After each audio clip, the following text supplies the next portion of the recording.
नमस्कार, मैं हूं शम्स ताहिर खान और आप देख रहे हैं वारदात। हरियाणा के इतिहास की सबसे बड़ी बैंक रॉबरी की कहानी तो आपने सुन ली। बैंक लूटने से लेकर लुटेरों के पकड़े जाने का सच भी जान लिया। पर अब तक आपने जो सुना वो दूसरों से सुना, पर आज आपके सामने द ग्रेट बैंक रॉबरी का दूसरा मास्टरमाइंड खुद मुंह खोलेगा, खुद बोलेगा। वो सुनाएगा आपको 100 करोड़ की सबसे बड़ी बैंक रॉबरी की पूरी कहानी। वो आपको बताएगा कि कैसे सुरंग खोदने से पहले भी 2 बार उस बैंक को लूटने की वो नाकाम कोशिश कर चुके थे।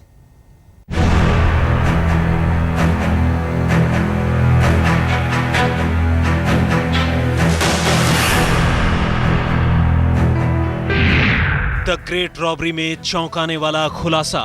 जो महिपाल प्रधान थे और राजेश था, उन्होंने बैठ के, और मैं भी था साथ में। रॉबरी की साजिश रचने वाले ने खोला मुंह। ये दिमागी टेंशन होगी, ये काम होने के बाद अपनी बेइज्जती महसूस की। बताया कैसे रची पूरी साजिश। उन्हीं ने हमारे को उस काम के लिए बोला था। क्या काम बोला था? यही कि भाई अपना चलो कि ये बैंक में जाओ और पैसे लेकर आओ। किसी से पहले भी तुमने कोशिश की थी? चलो जी। कौन है इस साजिश का असली मास्टरमाइंड? कितना टाइम लगा तुमको खोदने में? करीब महीना 20 दिन हैं? एक महीने के करीब। कैसे और कितने दिनों में हुई सुरंग की खुदाई? कभी तुमको लगा नहीं कि तुम पकड़े जाओगे? जी नहीं। हैं? नहीं। कब खोदते थे? किस वक्त खोदते थे? रात के समय भी, दिन के समय रात भी। के समय? दिन में भी खोदते थे। कभी लगा नहीं कि मिट्टी ऊपर से गिर जाएगी? ऐसा हुआ? क्या और कितना था हर बदमाश का हिस्सा?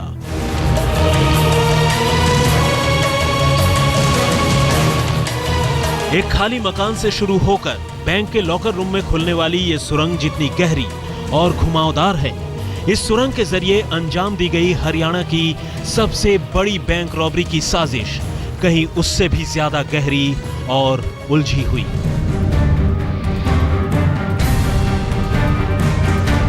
एक ऐसी साजिश जो बेशक 3 दोस्तों के दिमाग से निकली, लेकिन जिसे अंजाम तक पहुंचाने में 6 से 7 लोग शामिल हो गए।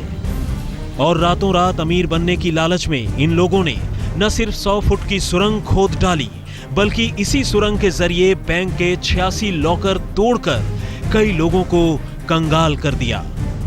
हम तो बर्बाद हो गए हैं, पूरी तरह से बर्बाद हो गए हैं। हमारे घर गहने थे जी 45 और 50 तोले के अंदर है। लेकिन अब जब इस साजिश से पुलिस पर्दा हटा चुकी है, इसकी परतें भी किसी प्याज के छिलके की मानिंद एक एक कर खुलती जा रही है। ये सोचकर भी अजीब लगता है कि जिस साजिश की गहराई और तरीके को देखकर धाकड़ पुलिस वालों की आंखें भी फटी की फटी रह गईं और पीएमओ तक को अपना एक नुमाइंदा सोनीपत भेजना पड़ा, उसकी साजिश कोई छंटे हुए बदमाशों ने नहीं, बल्कि बैंक के पास ही गांव में रहने वाले कुछ लोगों ने मिलकर रची थी।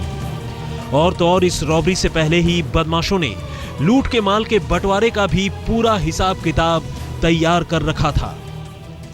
5 कल्प्रिट हैं। मास्टरमाइंड है महिपाल, जो ऑनर है वो अबेंडेंट जो बिल्डिंग उसके बिल्कुल साथ में था, जहाँ से टनल की स्टार्ट हुआ था, जो शुरुआत हुई थी।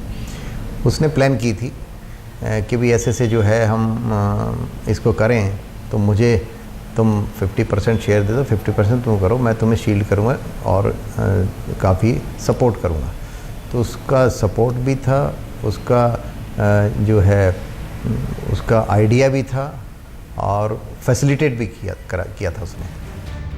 जी हां, प्रॉपर्टी के धंधे में नुकसान उठाने के बाद महिपाल और सतीश नाम के दोनों दोस्त एक ही कश्ती पर सवार थे और अब वो किसी भी सूरत में इस नुकसान की भरपाई करना चाहते थे। इसी बीच एक रोज महिपाल, सतीश और राजेश नाम के तीनों दोस्तों के दिमाग में बैंक लूटने का प्लान आता है। यह आइडिया तीनों को जचता है और तीनों किसी भी सूरत में बैंक के लॉकर रूम तक पहुंचने की कोशिश करने लगते हैं। इसी कोशिश में पहले तो वो बैंक की छत और दीवार में सेंधमारी कर अंदर दाखिल होने का प्लान करते हैं, लेकिन पकड़े जाने के डर से उन्हें इस आइडिया को ड्रॉप करना पड़ता है। लेकिन इसके बाद इस मामले का मास्टरमाइंड महिपाल अपने दोस्त सतीश और राजेश को जो तीसरा और आखिरी आइडिया बताता है, वो जब अंजाम तक पहुंचता है तो पूरा हिंदुस्तान चौंक उठता है। आखिर कैसे? बताएंगे।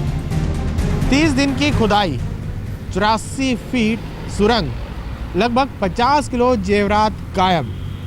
ये अपने आप में जुर्म की दुनिया की एक ऐसी अनूठी वारदात है जिसने कई रिकॉर्ड कायम किए। बहरहाल पुलिस ने इस मामले में 3 लोगों को तो गिरफ्तार कर लिया, लेकिन इसके अलावा एक मास्टरमाइंड मर चुका है और एक फरार है। क्या वाकई में इन लोगों ने इस पूरी वारदात को गढ़ा? क्या कोई बैंक का कर्मचारी इस पूरी वारदात में शामिल नहीं था? सवाल कई सारे हैं। तफ्तीश अभी जारी है और खुलासे होने अभी बाकी हैं। कैमरामैन मदन और सुरेंद्र के साथ नितिन जैन, आज तक।